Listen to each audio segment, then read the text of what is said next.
love the scripture, Matthew 19:26. In this scripture, Jesus says, with man, this is impossible. But with God, all things are possible. Maybe you find yourself in an impossible situation. You don't see a way around it.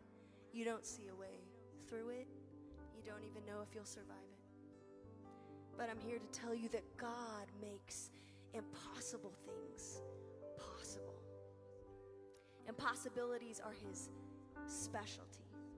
So whatever it is that you're facing, whatever difficulty you're walking through today, know that God is with you. He never fails. He can do the impossible, and just like we've been singing about, you will see the goodness of God in your life.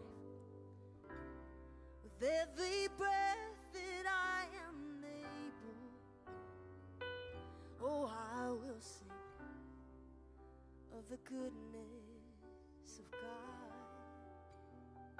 Oh, I'm gonna sing of the goodness